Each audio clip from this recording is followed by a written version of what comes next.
Up, you beautiful people. This is Gary Horne, and this is the NWA, the show celebrating the past, present, future, history, legacy, and tradition of the greatest pro wrestling entity of all time. It's the National Wrestling Alliance, of course, and I am joined today by one of my best pals in the entire world, and that is the Dr. Rob Stinson. Hey, Doc, how's it going? What's up, guys? Happy day 1011. I'm so giddy tonight. So let's have some fun. Let's talk some NWA conspiracy series. Yeah, some conspiracy series. Hey, I just want to say what's up to the chat. Royd Caps, John Gott, Eric Dale, even though you called me out about punctuality. I don't need your garbage, Eric. You hear me?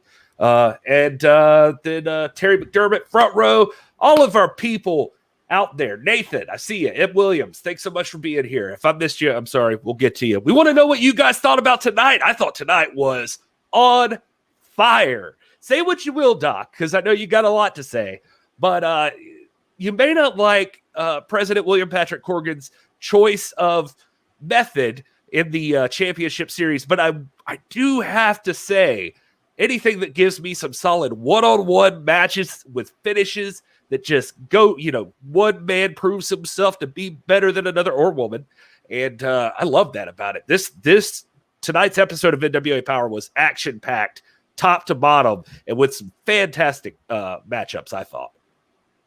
Man, to quote A Tale of Two Cities, man, it's the best of times, it's the worst of times. You know what I mean? I mean, there's some intellectual schizophrenia going on in President William Patrick Corgan's mind, with all due respect. On the one hand, you have something nefarious as the whole premise behind this, but on the other hand, what it has resulted in is a phenomenal episode. One of the best episodes. My Twitter has been blowing up. It started blowing up by the time Jennacide and Skye Blue took to the mat, saying, oh my gosh, we got a really good episode going on, despite what you think about the conspiracy series. Yeah, I mean, that's I guess I got to attribute that to the president being an artist. There are things that he sees that I just don't see, I suppose. But you cannot critique the level of competition that was brought to us tonight. Again, the premise notwithstanding, I'm not a fan of it. But the matches tonight, you lay the conspiracy series aside, I would pay to see this card, regardless of the series. Great night of action. Yeah, 100% on the same page there. And so we got a lot to talk about. We're going to talk about this championship series, or the champion series, I'm sorry. And we're also going to talk about a little bit this past weekend. You and I went together down to Charlotte, North Carolina. We were at the Gathering 2, where we saw Kamille in action, taking on Kenzie Page, and Kamille's very first NWA Women's Championship defense. We also saw Nick Aldis take on Trevor Murdoch one more time, defending the NWA World's Heavyweight Championship. And a lot to discuss coming out of that. We're going to have exclusive footage, and we're going to talk about this past weekend. But first, we're going to talk about the championship series, or the champion series. Why do I keep doing that? I don't know. Anyway, so if you need a refresher, here you go. So last week on the show, they paid off no wrestling matches last week, with a lot of wrestling matches this week. And so last week it was a complete draft. That was the whole thing that happened there. And here were the results of that draft. So I won't run down like every single one here, but if you needed a refresher on whose team, we got it here for you. Obviously, you got your captains there, Kamille and Austin Idol, Aron Stevens and Terrell, Nick Aldis and Melina, and Pope and Velvet Skye. So they all chose their teams. And then right after that, they got to find out which team their team was up against and then pick up their matches, or pick their matchups. There we go. Block A turned out to be Kamille and Austin Idol's team against Aron and Taryn. And as you can see here, these were the matches. So we got the first couple of matches in each of these, it seems like. So this was Block A. And then if you take a look over at Block B, here's what you got. So this also, should give you a hint of what to expect next week. So still looking forward to Kenzie Page and Lady Frost, Kratos and Tyrus. Also looking at Crimson and the Mystery Man, and Slice Boogie and Jax Dane. So pretty impressive matchup. Still next week put those back up, man. Let's just look at what's coming. Kenzie Page one of the most widely anticipated and respected and exciting women's wrestlers in the world against Lady Frost, who is an enigma, who brings so much interest and intrigue to the table. Kratos and Tyrus, two of the big men, two of the meanest guys. I mean, and then let's look at Block B. Let's look at Block B there, Gary. I was getting Crimson and Mystery Man. And then, of course, Slice Boogie and Jax Dane. If you guys have been following Power for the last weeks, you know why this is intriguing. Again, say what you want about the premise, man. We know for a fact we've got 4 great matches coming up, each of which are very intriguing, and each of which I'm talking about are pay-per-view quality. It is phenomenal. I'm really excited about these 4 matchups, regardless of what the implications are for this series. Yeah, and I see in the chat a little bit of discussion about the rules. We're going to talk about those right now, actually. And just to be clear, so we can recap all of that, what we're playing for here today, folks, is each team, the team that wins, all of the non-champions on that team have essentially a free pass to a title shot. Wherever they want it, whenever they want it, they've got an opportunity to get a championship match. And the advantage for the champion on that team is they have immunity from any of those people on their team. So you get the free pass for a title shot, but you can't use it against the champion on your team, which is going to be an interesting thing to see how that would play out. But anyway, that's what the stakes are in this. So, you know, obviously the more popular thing we can think of is like a Money in the Bank briefcase. It's almost like that. You get like the title shot in the briefcase, and don't shake your head. That's just, people know what that is. That's all I'm saying. All right. Anyway, so then here are the rules for this. So you got Tell them the rules. Tell them the rules, Gary. Tell them the rules. Well, one-on-one matchups, and the rules are if you win by a pin or submission, you get 5 points. And so there you go. That's easy enough, right? If you happen to come to a draw for some reason, I guess a double count out, or I think there were maybe time limits. I can't remember if they even announced that now. But draw only nets your team 2 points.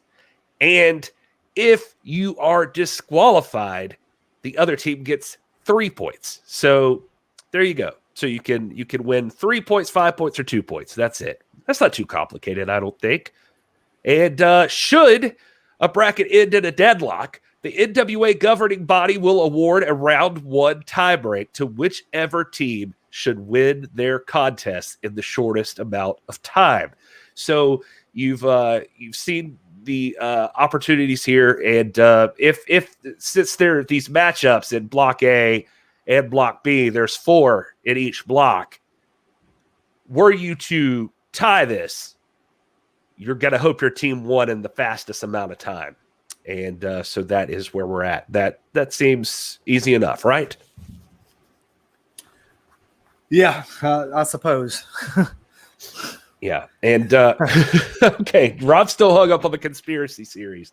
But no, they haven't said like a deadline on when you can use these. I see that question in the chat. And no, I don't think they've said anything in particular about that. But there you have it. So it seems like it's just whatever you choose to use it for, whatever title you want to use it for, as far as we've heard in the rules. So, you know, it doesn't necessarily have to be for the 10 pounds of gold. It could be for a TV title or a national title opportunity, tag team titles, get some folks together and do that. So it just is it's a free reign at getting a title shot.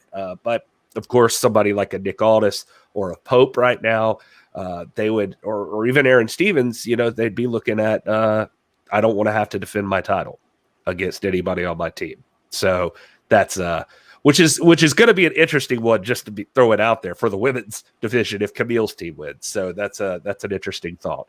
So all right, so let's jump into tonight's matchups. Tonight you had the opening matchup, and you couldn't have asked for a harder hitting match than this. Thom Latimer took on Mr. All Day Marshe Rockett. And this match was great. A lot of back and forth between these two guys, and just trying to get the better of each other. Finally, Thom started to get the upper hand, but he just could not, for the life of him, keep his partner down. And it looks like, you know what? I'm going to take a second here right now. I got caught up in the rules, and I forgot to mention this. And we would be remiss not to mention that the third member of the Bearded Trio is not here today. If you don't see Wil Martin, he is on his anniversary trip. And I did mean to say that up top, but I have no notes in front of me, so I just carried on. Wil was not here today, so everything we normally do to get prepared for the show, it was a lot more hectic without Wil. And so I have 0 notes in front of me, and it's all coming off the top of the dome, and I slipped up. I just wanted to everybody wish Wil and his lovely wife Natalia a happy anniversary. They're 6 years of blissful marriage. Congratulations, Wil and Natalia. Yeah. And all right, so Marshe ends up Thom can't keep Marshe down. Finally, he gets the advantage and gets Thom up on his shoulders, and Thom does a little something funky. It's a strictly business style move if I've ever seen one. He tugs a little with that elbow pad and like pushes it into the ref's face. The refs like distract him for just a moment, long enough to get some eye raking in there. You know, we won't say that it was cheating per se. It was just an interesting finish when Marshe's eyes are gouged there, and Thom hits a stunner on Marshe Rockett and picks up the 1, 2, 3, and immediately 5 points are awarded to Team Kamille when Thom Latimer takes that win. And I'm sorry, Austin Idol, your team as well, sir. But this was clearly the first round pick, so it made sense, right? I mean, this is the overall first pick. Thom Latimer taking his victory in the first round. Doc, overall number one draft pick, and I'm sure there was some bonus money going in with that too and whatnot. But I just saw it differently than you did, Gary. I didn't see Thom Latimer purposely take his elbow pad off. I've studied his career. I can tell when he's uncomfortable, and he seemed to be uncomfortable in that arm this entire match. And at that point, what did he do? He removed that distraction, threw it down. And, if the man's fingers happen to land in the other guy's eyes unintentionally, so be it. But what I saw was a dominating performance by Thom Latimer against a quality opponent. This, by the way, is a match that I'm very intrigued by. Marshe Rockett is one of the most interesting personalities in the NWA. He's got a rich history. A lot of people haven't heard of him. He's starting to get a little more renowned, but this is a guy that once took the Resistance Pro Championship Wrestling Championship from the great Josephus. This is a guy that's a big-time player with a big-time future, and his presence in the NWA is going to cause big-time ripples. So I wanted to see this, but there is a reason that Thom Latimer is the number one draft pick, and it played out tonight. The man executed a finely crafted strategy, and there you go. Number one draft pick secures the first win in the opening contest of the Champion Series. Well, as Jonathan in the chat pointed out, it's just the first of many excellent matchups taking place on the Wil Martin anniversary show. So everybody's giving it their all here, and I will not dwell on this. Thom Latimer picked up the win. He got the 1, 2, 3, very clear, right in the center. And unfortunately for Marshe, he'll have to come back and try again another day. And there will be other days for Marshe Rockett. And but right now, Thom Latimer on top of the world, giving 5 points over to his team. Next up, we had the matchup between Skye Blue and, is that right? Yeah, Skye Blue, the Prodigy. And I forget. I was trying to think of the wording you gave me for her earlier. I'm sorry. The Cyborg versus the Sensation. That's what it was. Cyborg versus Sensation. Doc's so clever with these things when we're talking about them. And hush it, man. Hush it. The Cyborg versus the Sensation. Skye Blue takes on Jennacide. And I got to tell you, it just going into this one, it always feels pretty one-sided if you're a lady having to take up against Jennacide here. And so I always feel bad for poor Skye Blue. This is the second time I think she's run face-to-face with Jennacide.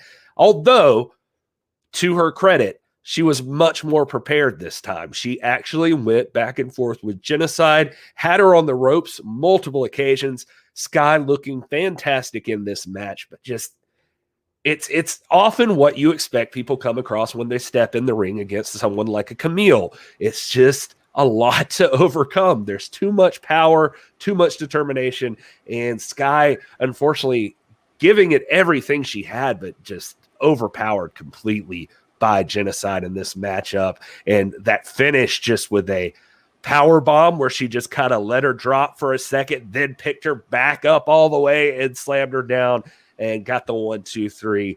Jennacide just, as much as Skye fought back, I don't know that Jennacide ever breaks a sweat in the ring. I don't know if I've ever seen that happen. So it's, she's a cyborg, so I guess they don't sweat. So anyway, Jennacide takes the win here, and that gives her team a win and she was on team it's Pope and Velvet. Oh, gosh, I couldn't remember. Velvet actually was not in the first match. She came out during commentary during this one and talked up Jennacide the whole entire time, too. That was very entertaining to hear Velvet explain her logic and all of that. You could tell Velvet was interested in Skye and was pulling for her to do well, but she at no point, I don't think, expected that her pick wouldn't take the victory. Doc, your thoughts? A couple of thoughts on this. One, mark my words, a year from now, the whole world is going to be talking about Jennacide. She was also, by the way, if you listen carefully to the draft last week, Jennacide technically is also a number 1 overall first-round draft pick. You had a separate men's and women's first-round draft pick. So the first round of men drafts and the first round of women's draft is all considered first round, and Jennacide was the number 1 overall draft pick, and there's a reason you saw it play out tonight. She has got world championships in her future guaranteed. I talked to Skye Blue after this match tonight, and commenting on the fact that she's faced her second. This is speaks to her grit. She told me, she's like, I want to face Jennacide as often and as many times as I can. And like you pointed out, Gary, the improvement on this match versus her first encounter with her is leagues. It's leagues ahead. And she sees that, and being a blue chip prospect, a 5-star, prospect, if it were college football, this is one that wants to study and wants to learn. And what better way to learn than get in that ring with Jennacide as often as you can. And so she's asked us to reach out and to get her in the ring with Jennacide more and more and more. She wants to see more of this. But Skye Blue did all she could do. She gave every bit. She looked fantastic. This was a great match. It was a great and I have to say, she had Jennacide staggered. She had Jennacide reeling. But as I've said before, when Gennacide's in the ring, except with very few exceptions, it's almost always a mathematical equation. It's a simple matter of arithmetic. Gennacide's way too powerful, way too talented, way too strong, way too impervious to pain. Her defenses are impregnable, and this was a foregone conclusion. Yeah, and well said. If the improvement in Skye Blue's performance against Jennacide is as exponential as it was this last time, there's a good possibility we see different results next time around. But for now, yeah, like Rob said, it's all mathematical. All that binary cyborg code, the zeros and ones of the binary equations that occur, they all add up to victory for Jennacide, seemingly every single time she's in the ring. But good job, Jennacide, and good job, Pope and Velvet, for that pick. Well done. All right, so next up, well, actually, before we get there, just want to take a quick second. If you guys aren't familiar with us, we come from a show called This Is Pro Wrestling at TIPW Show on all the social medias. You can check us out there. We also have our own YouTube channel. It's youtube.com/This Is Pro Wrestling. If you haven't subscribed over there, we would be honored if you would give us that beautiful gift of your sub on YouTube. We'd appreciate it. And to follow along the podcast, you can find episodes of this afterwards on the podcast feed if you want to just listen to us and not stare at our ugly mugs later or something like that. Speak for yourself, Gary. Speak for yourself. Yeah, just me. So anyway, next up, we have... let's be... Nah, yeah, just you. Look at this. Come on. Yeah, I see. Carry on. Another thing before we jump into the next match, I just want to point out to you guys, if you haven't already bought your tickets, they're running out over at Powerrr and NWA 73, August 28th and 29th and 30th and 31st. Power tapings, all from the historic Chase Ballroom in St. Louis, Missouri. That is going to be an epic weekend and first part of the week for professional wrestling. If you are anywhere around there, can make that trip, you should definitely do it. We're going to be there, and we are so excited to be a part of that. And so if you haven't bought tickets, you need to get on it. Also, the pay-per-view is available on Fight TV. There's a special bundle deal where you can get all 73 and Empower in a bundle package deal. Just go ahead and get those shows. Show the NWA you love them, and you appreciate what they're doing and the style of wrestling they're presenting. We're still waiting on announcements to be made on what matches to expect. We know Empower, the first all-women's pay-per-view in NWA history, is taking place. We already know that Deonna Purrazzo, the Impact world champion, Knockouts world champion, she is gonna be there in person. We already know that. Mickie James, of course, will be there. And Mickie James also invited Gail Kim to come over to Empower. And so Gail Kim's going to show up, and who knows what else they've got in store. That's right. She issued an open invitation to anyone and everyone to show up. So more details will come, but this is going to be an epic, era-defining event. So you don't want to miss out. As Gary said, these tickets are going fast. This event will sell out. NWA 73 will sell out. The Power tapings afterwards at the Chase, wrestling at the Chase, will sell out. If you want to be part of history, do not hesitate. Get them now. Get them while they're still accessible. Yeah, and another great point, too, made in the chat here by Rematch Clause Radio. Got their tickets for the Race to the Chase in Gary, Indiana, coming up on Friday, August 13th. You don't want to miss that. It's like almost like a house show that the NWA's gotten involved with. We just had the gathering at in Charlotte, and that was at the Hilton University Place, and that was an awesome show with a couple of NWA matches, a few NWA alums over there, and now also announcing Gary, Indiana, on the way to the Chase. If you can't wait that long, Gary, Indiana's hosting a slew of NWA talent. I saw Trevor, Murdoch, Nick Aldis. Mickie James is going to be there. Chris Adonis is going to be there. The War Kings are going to be there. Aaron Stevens is there. It's just a loaded night of wrestling action. So you don't want to miss that if you're also in the area for that. All right. And so now let's get back to the show. I'm sorry. I was going to say, I believe we will be represented. I don't know how many of the three of us are going to be there, but I can confirm that Wil Martin of the Bearded Trio will be there in Gary, Indiana, for that event, for the Race to the Chase there on August the 13th. Yeah, he was definitely talking about being there, so there's a good possibility. And all right, and so next up on this show, because we got a lot to get to here, is JTG took on the big, strong Mims, the Prodigy versus the Pedigree. That's what Rob said. Prodigy and Pedigree in this one. And man, I had a lot of fun with this one. This might be, honestly, might be match of the night for me, because this match was a back and forth, and just seeing, everybody, we know who JTG is, we know what he's about, and we've seen just how much better and better he's gotten in the ring. He is a true veteran in professional wrestling and one of the best. And he's in here against Mims, who's really, his star has started shining bright in the NWA here over the past couple of seasons, and he gets better and better every time we see him. And so it was going to be nice to see the rookie, big, strong Mims take on JTG. And wow, if you thought that Jay the God was just going to run right over Mims, you were dead wrong in that one. These two took each other to the very limit. I think even taking JTG off his game a little bit when he saw the heart in Mims to keep going. Few moments there where JTG thought he should have been beaten. We even saw him saying, "Stay down," like telling him, "Come on, kid, don't get back up from this."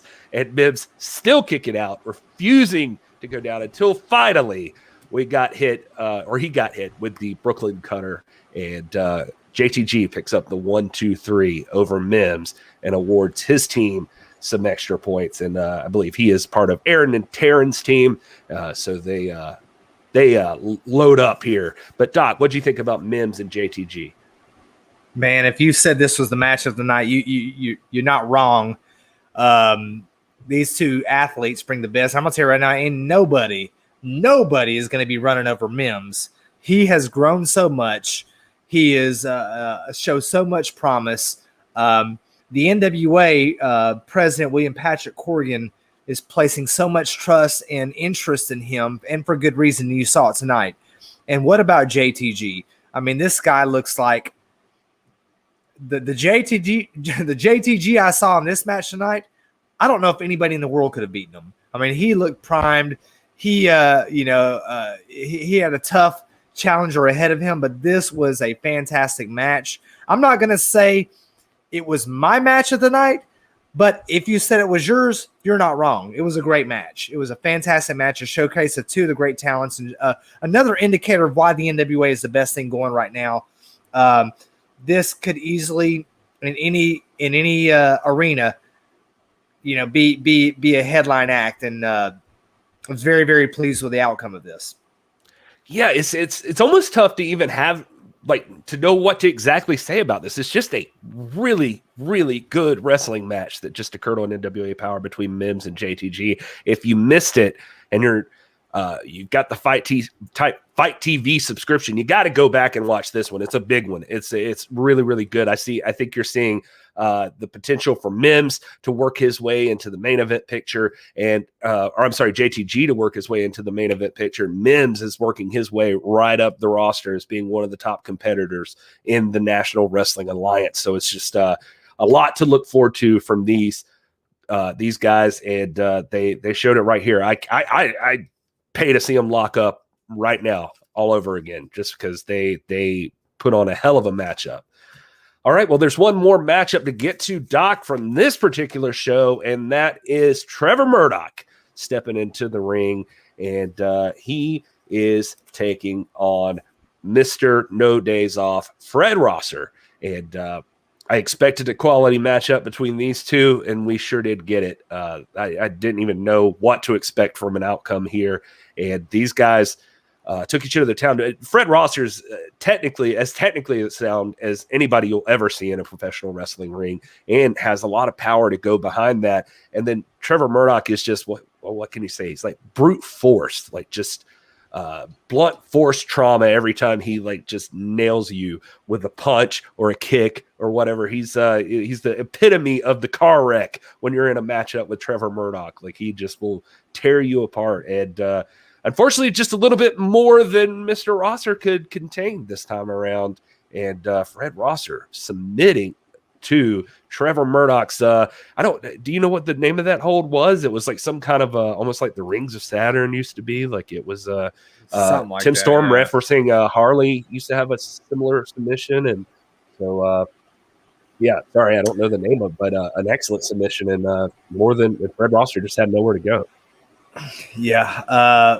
Again, you're looking at both of these guys right here. I mean, both of these guys are already world championship caliber opponents. And I think the tweet that you put out, Gary, said it, that whether the conspiracy series was a factor or not, this match is an important match just to see these two athletes lock horns.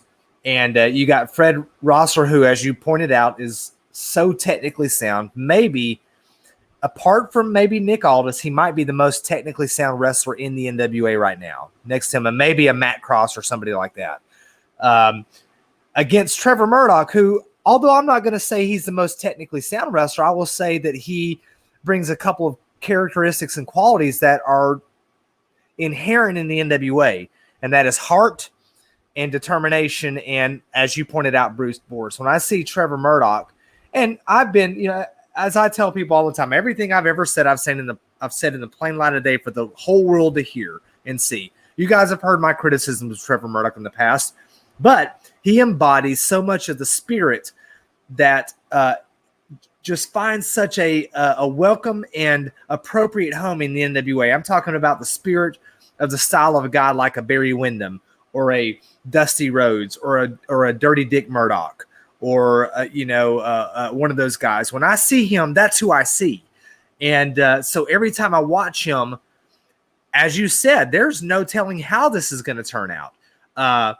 This was a main event match. It was the main event match, and was very appropriately so. And to see Trevor Murdoch submits Fred Rosser? That's impressive. I'm impressed by that. All my feelings, all my personal criticisms notwithstanding, Trevor Murdoch impressed me tonight in a way that he hasn't before. So that's what I have to say about that. Well, it was the ultimate bounce back. I mean, if you were at the gathering in Charlotte, you saw a matchup where, unfortunately, Trevor Murdoch still didn't come out on top over Nick Aldis, and we're going to talk about that a little bit more in just a second. But here he is bouncing back and getting a significant victory over a well-established opponent. So, props to you, Trevor Murdoch. You earned your team some points, and let's take a look at that real quick if we can. In bracket number 8A, this is what we got. We got Thom Latimer getting the win here for Kamille and Austin Idol's team. Unfortunately, this Mims suffered a loss, so they kind of just traded back and forth here. Same thing happened because Marshe lost to Thom, JTG over Mims. So bracket A's tied up right now, shaping up to be interesting over at bracket in block B or bracket B, whatever you want to call it. Right now, Pope and Velvet. Clean sweep this week in round one, in the first half of round one, with Jennacide over Skye Blue and Trevor Murdoch over Fred Rosser. So Nick Aldis and Melina's team not looking so hot right now, but there's still another half of this round to go. So we'll see what comes from Crimson and Slice Boogie. But for now, here are your point totals in round one. You've got Pope and Velvet taking a strong lead with 10 points overall. And Kamille and Austin Idol, Aron Stevens and Terrell both sitting at 5. And Aldis and Melina with the goose egg right this second for their team. So a lot of work to do there to come out on top in round one. But there's still, like I said, there's still more time, more stuff to get through. So nobody's out yet. Next week's going to make a lot of determinations on who's advancing here. Yeah, I mean, it doesn't surprise me that Nick Aldis and Melina are sitting at 0 right now. I mean, this was rigged in the first place, and the whole intent is to find a way to throw obstacles and to sabotage the efforts of Strictly Business and more specifically Nick Aldis in this amazing championship title reign that he's on right now. So it's not a surprise to me. As he said, what did he say? What was the quote? Even a Michelin chef has to have quality ingredients to work with. And that was his rationale. So, it's the fix is in. You guys see my hashtag down there. Okay. But that said, I'm not sure how there's any fixing of these matches. We saw clean wins in the middle of the ring. And so I guess. Well, it's all about drafts, and I'm not trying to insult or criticize anybody. I know where my abilities are. I know where my strengths are. Certainly not in pro wrestling. I'm an academic. I'm a scholar, and I know the scholars that I match up well against and those that I don't. And so, when Nick Aldis said a Michelin chef knows that he has to have the right ingredients, he's not insulting anybody. He's saying, look, I'm the one who's crafted the most dominant team in the NWA. I assembled Strictly Business as a collection of men with complementing talents. And when you put something like this together, you put a guy like Nick Aldis in a precarious position because he has to be intentional about the way that he assembles the ingredients that will produce the right outcome. I like sugar, I like milk, I like flour, I like pepper, I like salt, but you have to put them together in a right way to produce a perfect red velvet cake, which is my favorite cake. You can't just throw stuff in there. That's what Nick Aldis means. He's not insulting anybody. He's not, saying that, for instance, that Skye Blue has any less potential or star power than Jennacide does. It's just that certain matchups work better at this point in the career. Nobody knows that better than the real world's champion, and that's all he's getting at, and that's all I'm getting at. All right. Well, I'll give you that. So the Gathering 2 in Charlotte, Doc, we were there, both of us, and we had a blast. Kamille with a successful title defense against Kenzie Page. She went on to have another one against Amber Nova the very next night. So Kamille already a working, traveling champion. So congrats to her for being dominant in her position. But the big news coming out of tonight would be that Trevor Murdoch picked up his victory for his team. And it's an interesting scenario since in Charlotte at the Gathering 2, Trevor had an opportunity against Nick Aldis one more time since the last time those two faced each other in the ring. It was When Our Shadows Fall. And these two guys had a chance to go at it again. And, well, we have some fan shot footage here. If you guys want to see it, we'll give you an update on what exactly happened in Charlotte this past weekend.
I have worked very hard for the last 22 years to give you guys the best show I possibly can every time I come here.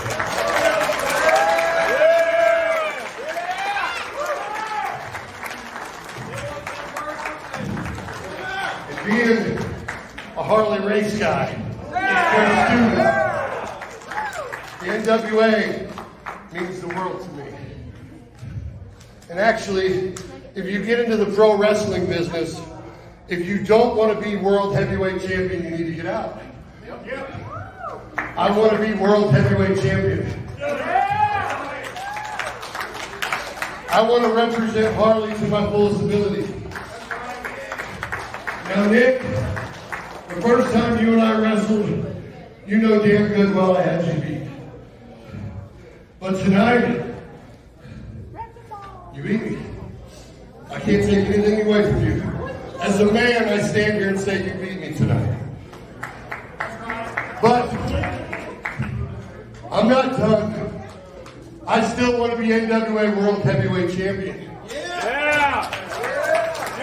So, Nick Aldis, you're a dealer. You like to be in control of everything. So I have a deal for you. I want to wrestle you one more time. I want to wrestle you at the NWA 73rd anniversary. August 29th, St. Louis, Missouri. Now, Nick, I know you're already back there thinking, no way, no way. So, I have to come with something that you're willing to go for. So I say this loud and clear at the Gathering 2. Here in front of everybody. Nick Aldis, if you beat me at NWA 73, I will walk away from the pro wrestling business. I will call it a day, not from the NWA ring, but from the pro wrestling business, period. If I can't beat you, if I can't be world champion, then my time in this business is done. So Nick Aldis, the ball is now in your court. Your title versus my career. And that's how I'm going to leave this conversation. Wow, Trevor Murdoch put it all 73. Guys, what a great night.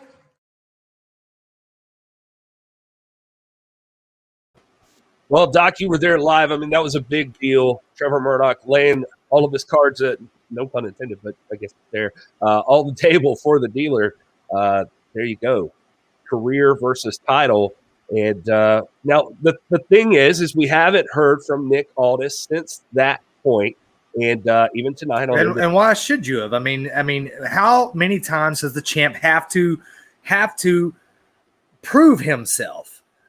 This is becoming insane where people just decide that they've just decided, whatever Nick does, whatever the champ does, I'm just not going to like.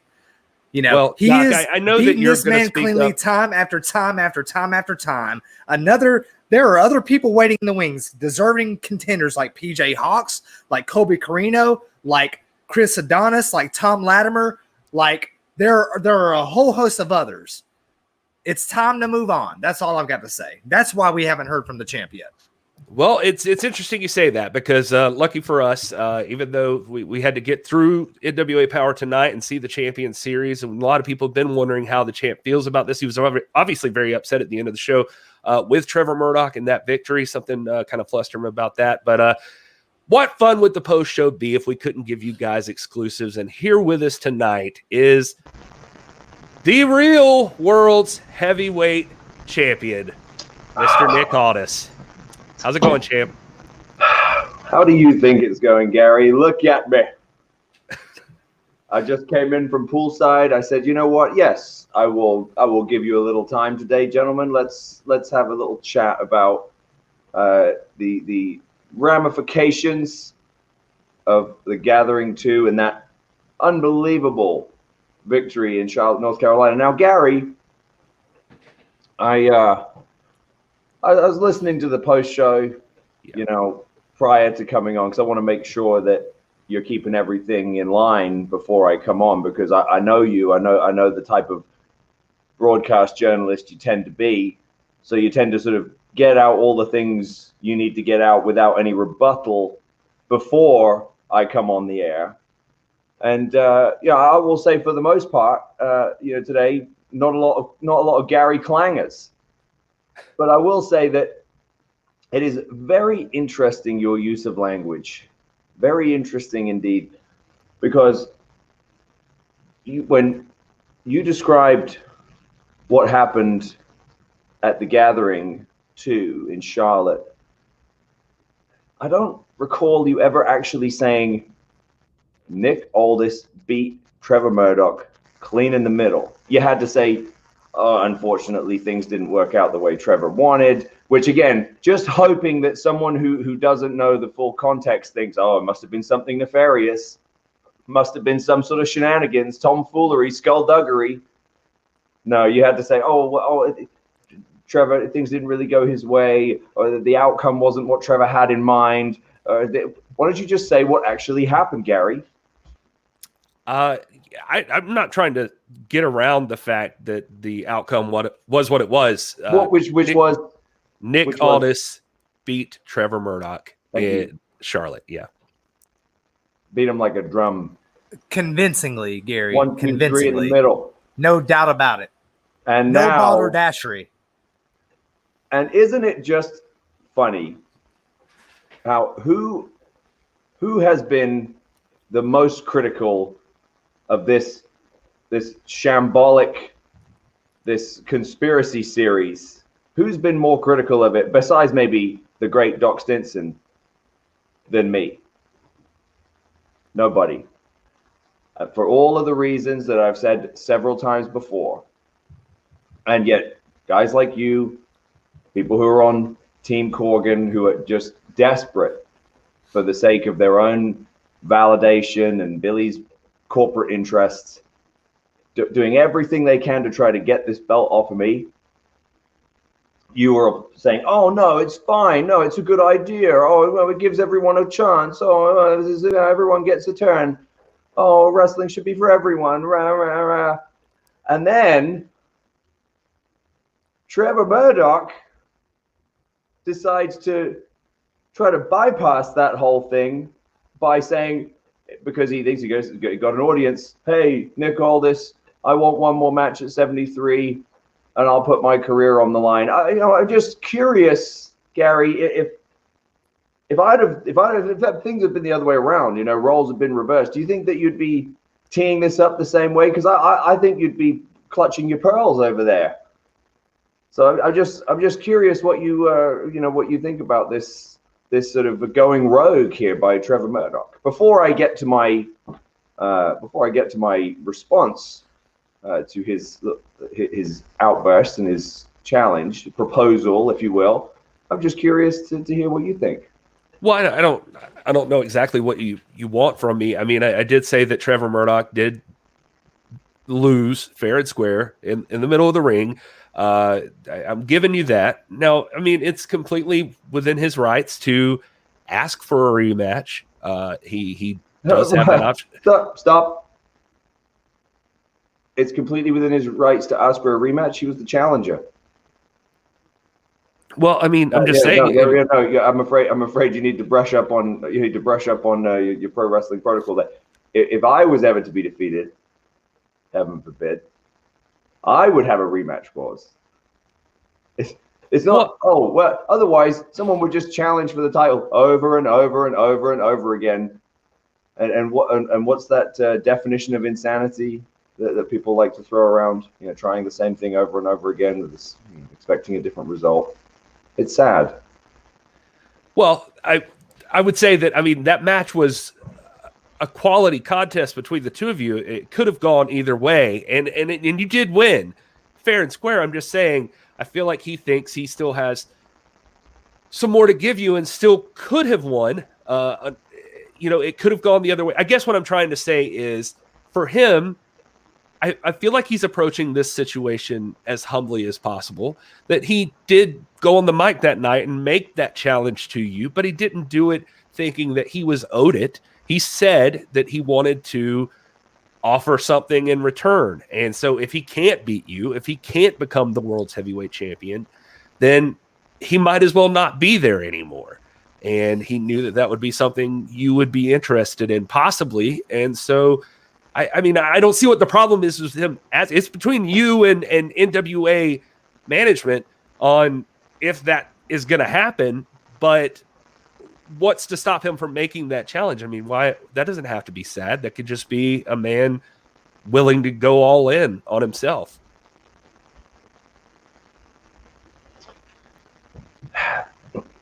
Right. Here's the thing. First of all, I think the most incredible part of this whole situation is that, Trevor, you're right. It isn't necessarily just down to me, although, of course, if you got to have a world championship match, you need the world champion. So, I don't have to show up. But yeah, you're right. I'm a team player. It's up to the company. But I think what's really interesting is that Mr. Nice Guy, Trevor, everybody loves Trevor. He's everybody's favorite guy in the back. Mr. Popular with all the boys, Trevor Murdoch, may suddenly find himself having to test that loyalty from his comrades, because what he's essentially asking for is to either forego all this convoluted champion series that Conspiracy Corgan's cooked up, or he's basically banking on his team winning, and then Pope giving him the title shot. And I just think it's really interesting, because what's really funny, Gary? I've had this strange sensation during my time in the NWA. When I first came on board, it was, what are they doing? What's the point of all this? What are they even trying to do? Me and Tim Storm grinding and changing the game for everybody. And then as it progressed, it's like, oh, hey, yeah, no, he's doing really good. And then when when I'm headlining the big shows with Cody and, you know, building the momentum, and we're going into the debut of NWA Powerrr, suddenly it's like, oh, he's the best. He's great. You know, oh, we love this guy. Yeah, he's done so much for the NWA. And then when I continue to show the greatness, now I've been champion for going on, I mean, over 1,000 days. 1,011 days. Thank you, Doc. Now here comes the Troll Brigade. Now here comes all the criticism. Oh, he's this, he's that. I don't like him. He doesn't deserve it. He doesn't do this. He doesn't do that. Isn't it? I just think it's kind of funny. And you know the phrase "it's lonely at the top." That doesn't even begin to describe what it's like when you've been the world's champion for 1,000 days. Let me just tell you that. And I think Trevor may get his first little taste of that when it comes time to see who really cares about Trevor Murdoch's title shot. Do you think Pope cares about Trevor's title shot more than his? Do you think that everybody taking part in this is just going to be cool with that and go, well, hey, the reason I'm busting my ass in this series is because I wanted to make a challenge at the Chase in St. Louis, one of the most historic shows of all time. The return of wrestling at the Chase. One of the return of wrestling at the Chase after 37 years. We know I'm in the main event. We know that. That's why tickets are almost sold out. But we don't know who's going to be standing across when the bell rings. And I think I'm just going to let this ride out a little bit, because if there's one thing, you can compare apples and oranges with me and Trevor all day long. Yeah, we don't look the same, we don't talk the same, we don't act the same. That's all well and good. I can even make peace with that.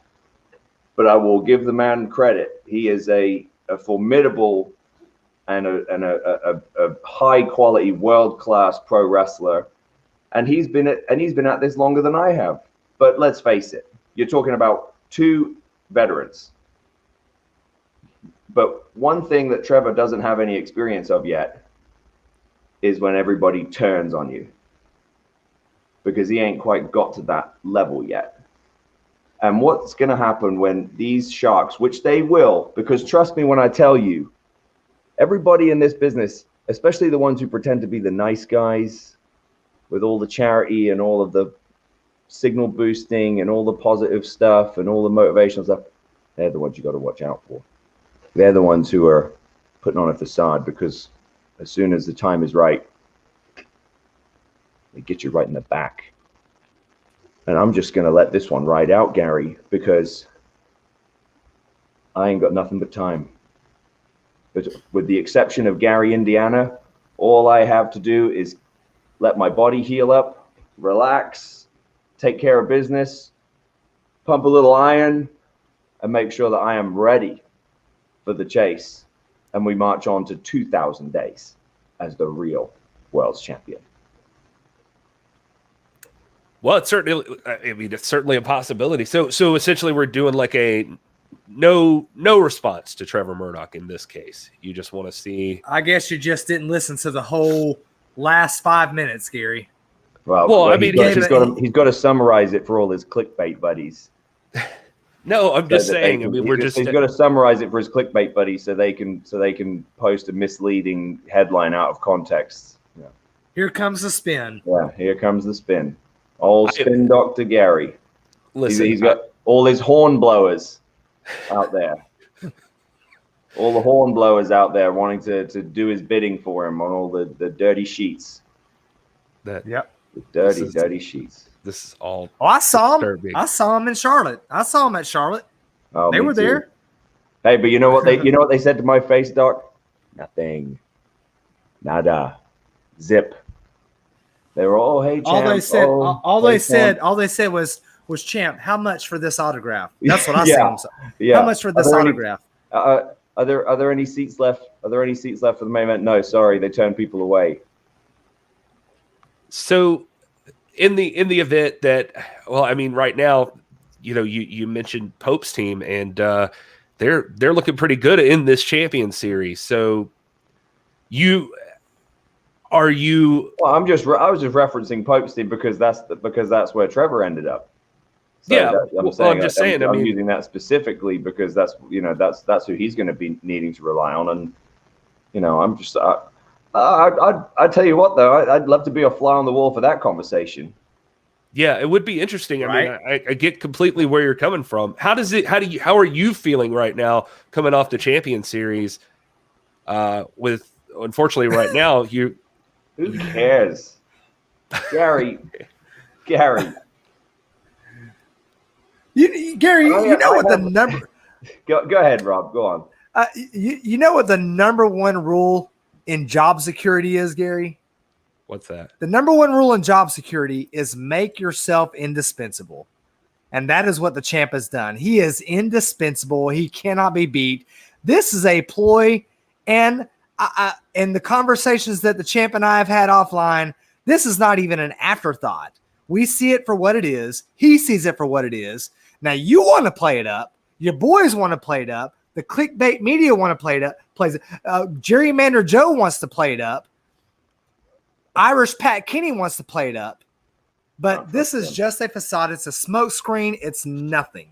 And the fact that after this complete conversation, you want to continue to have this conversation shows to me that you have Gary, Gary, I'm just asking the questions that people want asked. I will say that I will say this for the umpteenth time since this whole debacle got announced. I already had a team, and it had 4 members, and one of which was a female. She just happened to be the women's world's champion, and who's on course to be the most dominant NWA women's world champion of all time. Someone who,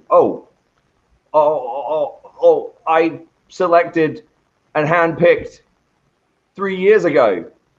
Oh, and the other person on that team was, the biggest stud in the NWA and my best friend, Thom Latimer. And Chris Adonis, experienced veteran, incredible physique, top heavyweight contender. That was my team, Gary. Chris Adonis won the national championship on his 2nd match in the company. If it hadn't been for Usain Pope doing his running, Thom would have been the television champion. Kamille is now, like I said, the most dominant women's champion of all time. So when you decided to make this series, well, let me ask, why were we not able to enter a strictly business? There was 0 obstacles to eligibility, Gary. You know what it was? Because Chicago's own Billy Corgan took one look at strictly business and thought of the 90s Bulls, and he had to pull his little Jerry Krause and disband us and break us up because he thinks it's time for a rebuild. Well, guess what? You're going to need a hell of a lot more than a rebuild to get the world's championship off of me. And that's all I have to say about it, because as far as I'm concerned, this whole thing is a farce. And ultimately, I got to defend the title against someone. So I'm just flabbergasted that the traditions of the NWA have been completely tossed aside for this game show. And now that's going to be, and because as the world's champion, yes, I do have a championship advantage. That being, I should have ample time to prepare for an opponent, scout them, train for them. I don't have that because even when the team wins, we still don't even know who gets the title shot or when. The whole thing is just, it's completely engineered to put me at a disadvantage, because every single person in that, I mean, you really think someone's going to win this thing and go, oh, I want a shot at the TV title when the 10 pounds of gold is sitting right there? No. So every single person in this thing is studying me, is watching me, is preparing for me, and I'm sitting here with my thumb up my ass waiting to find out who I'm even wrestling. Right. Like, explain to me how any of that is fair. Yeah, It's only fair if you're from Chicago. If you're from Chicago and you're continuing the traditions of men like Al Capone, Babyface Nelson, John Dillinger, and all these other hucksters and gangsters that President William Patrick Corgan perfectly fits in line with. That's the only way it seems fair. Too, sometimes. Interesting. Do you express this to Mr. Corgan ever? Do you just? I express whatever the hell I want, Gary. You know that better than anyone. And look, as far as this this challenge, this proposal, this statement that Trevor threw out, look, man,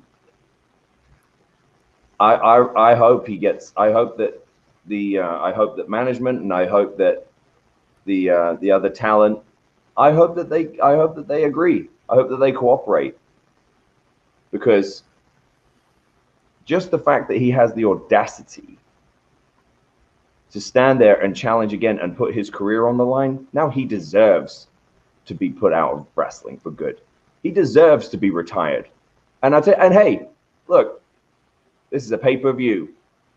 That's a hell of a way to sell a pay-per-view. You're either going to see a new world's champion, or you're going to see Trevor Murdoch's last match. So you get to see Nick Aldis make history, not once, not twice, but thrice, by being the first world champion to step foot in the chase in over 37 years, to be the first man to defend the championship at the chase in 37 years, and then to be the man that retired St. Louis zone Trevor Murdoch in St. Louis at the chase.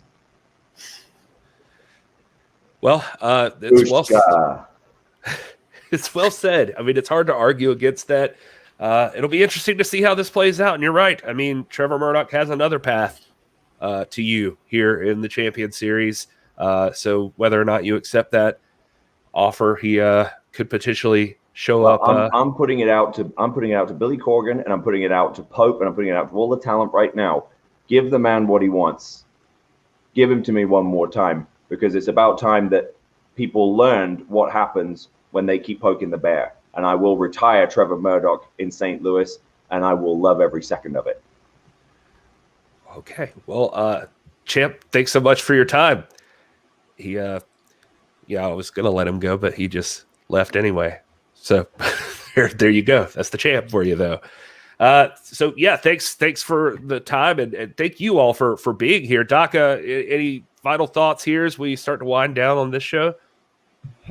I'm not a fan of the Champion Series. I apologize. The Conspiracy Series. We had a great episode of Power tonight. We had wrestling. We had several great contests, and you know, if for nothing else, I'm looking to seeing more of this without the shenanigans, the balderdashery, the tomfoolery, all the things that the Champ said. Great episode of Power, man. And now I'm curious what's going to happen. I mean, you seen the Champ. He threw it out there, and I couldn't think of anything. And don't get me wrong, man. I've got nothing in my heart but the utmost respect for Trevor Murdoch. But if you're going to have the audacity to lay on the line and say, my career's on the line, I can beat you, I'm ready to see Nick Aldis in this career. Let's see if it happens. Wow. Yeah. Well, I mean, he's the one who put out the call, so we'll see how this plays out. I want to thank everybody in the chat for joining us. Thank you for listening or watching. Even if you're not in the chat, we do appreciate you being here, and we appreciate you watching NWA Powerrr with us. So we have our hashtag NWA fam. We have a good time getting together to talk about what happened. And again, thanks to the Champ for taking a moment to come by and discuss this hot topic right now in the NWA. So, I don't completely agree with the Champion Series not being worthwhile. I actually am having a good time with it. I think it's led to some fantastic matchups so far, and I'm excited about next week. So I'm willing to see this thing play out. And but yeah, this was the calmest I think all of us have ever been while the Champ's been here. And so this is, I guess we'll give it that and take it and run with it. I guess we'll wrap this thing up. I came back from Charlotte not only with autographs, but with a severe cold or something, or maybe COVID. I don't know. I don't want to joke about it, but I've got my head is swimming still from Charlotte. But thank you again to everyone. If you haven't already, at TIPW Show, youtube.com/thisisprowrestling. Make sure you are subscribed on Fight TV and keep it up with everything. We will be here again next Tuesday night, hopefully with our third member of the Bearded Trio, Wil Martin, back with us. And we love you guys. Seriously, thank you so much. It's crazy. It's like this anniversary weekend. It turned into a weekend, then it turned into 7 days. Now, who knows, man? Wil Martin and the lovely Natalia Martin are having their time of their life, enjoying their 6th anniversary. We might not see them for another month, guys. Yeah, it's true. We might not even know. We don't really know that that's Wil that was in the chat earlier. We don't know. Could be kidnapped. Yeah, but that's true.